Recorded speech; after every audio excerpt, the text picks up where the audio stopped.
कहीं छोटी सी मन की मुराद पूरी हुई तो वहां देखो बड़ी बड़ी कतारें लगने लग जाती है, वहां माथा घिसना शुरू कर देते हो आप। कहीं मन की छोटी सी मुराद पूरी हो जाए, और एक बात मैं आपको बड़े भरोसे से कह दूं भाई, आप भी इसका विश्वास कर लेना, ब्रह्मा जी भी इसको चुनौती नहीं दे सकते। किसी के देने से आपको कुछ नहीं मिलता। को न काऊ सुख दुख कर दाता, निज कृत कर्म भोग सब भ्राता। एक बार गौतम बुद्ध ध्यान में बैठे थे, बड़े ध्यान से सुनना। एक बार गौतम बुद्ध ध्यान में बैठे थे, और गौतम बुद्ध का एक चचेरा भाई था देवव्रत। उसको गौतम बुद्ध से बड़ी ईर्ष्या थी। वो बुद्ध से बड़ा था, लेकिन ज्ञान में बुद्ध बड़े हो गए, गुरु हो गए, बड़ा यश गौतम बुद्ध का चारों दिशाओं में फैल गया। उसको बड़ी ईर्ष्या होती थी।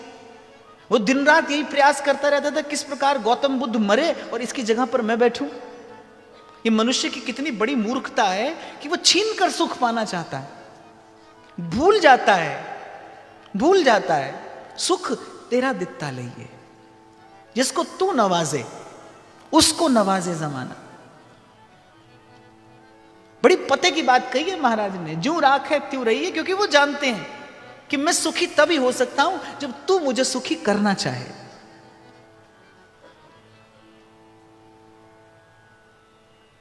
तो वो नित्य नए प्रयास करता था बुद्ध को मारने के, कि बुद्ध मरे, इसकी जगह पर मैं बैठूं और तब मुझे सुख मिले। पर बोया पेड़ बबूल का तो आम कहां से पाए। एक दिन बुद्ध ध्यान में बैठे थे, उसने क्या कि एक बहुत बड़ी चट्टान की एक शिला बुद्ध की ओर सरका दी। बुद्ध ध्यान में बैठे थे, और जिसके ध्यान में बैठे थे उसका प्रभाव कुछ ऐसा है, तू मेरा राखा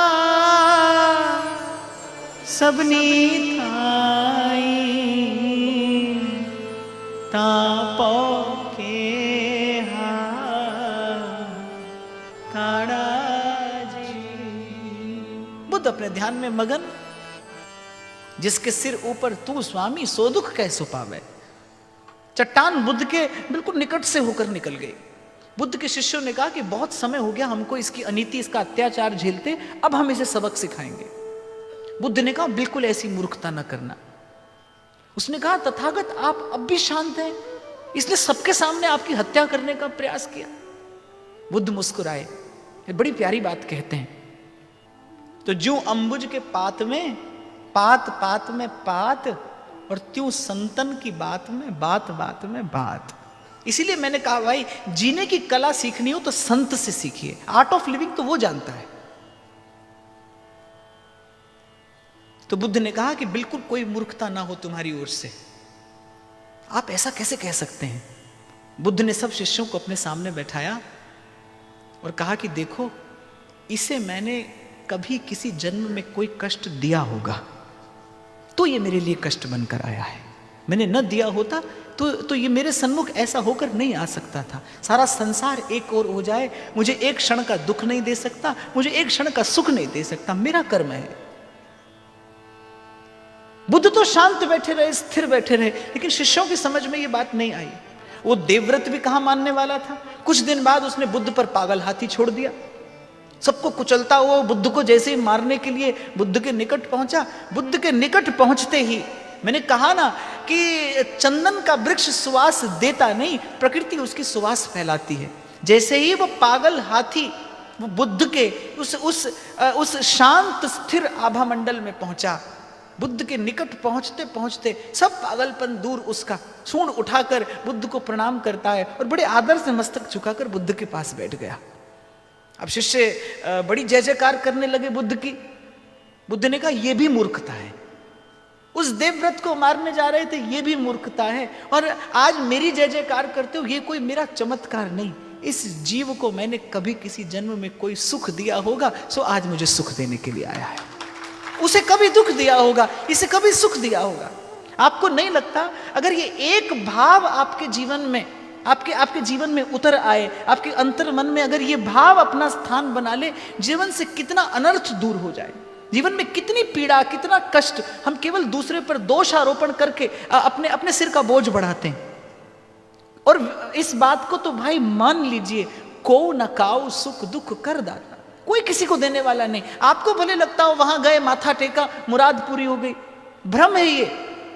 संसार मांगने के लिए तो मंदिर का रुख भी ना करिए, बिना मांगे भी मिलेगा, बिना मांगे भी मिलेगा। और मंदिर जाकर तो मांगने की आवश्यकता वैसे भी नहीं होनी चाहिए, क्योंकि जिसके सामने आप खड़े हैं, बिन बोले सब किछ जानदा, बिन बोले सब किछ जानदा, किस आगे की जय अरदास, बिन बोले सब किछ जानदा। ये तो अपने मन को बुलावे में डालने की बात है भाई। मंदिर में तो अरदास की, प्रार्थना की कोई आवश्यकता नहीं। जिसके सन्मुख आप खड़े हो वो बिन बोले जानता है, और जो आप नहीं जानते वो भी जानता है। सब किछ जानदा, किस आगे कीजिए अरदास। ये देखो, ये बड़ी विडंबना है कि जिस बाणी में ये लिखा है उसके सामने सुबह शाम अरदास होती है। मंदिर जाना चाहिए कि मेरे मन की कामना नष्ट हो जाए, आप और मैं मंदिर जाते हैं कामना पूरी हो जाए। कामना भी कभी पूरी हुई किसी की? एक कामना 100 कामनाओं को जन्म देकर पूरी होती, एक पूरी होती वो 100 कामना को जन्म देकर पूरी होती। कामना भी कभी किसी की पूरी हुई? और फिर उस कामना की पूर्ति करते हुए जीव सुख चाहता है। कैसी मूढ़ता है, कैसी मूर्खता है, कैसा सोया है विवेक। कामना पूरी करना चाहता है और फिर सुख चाहता है।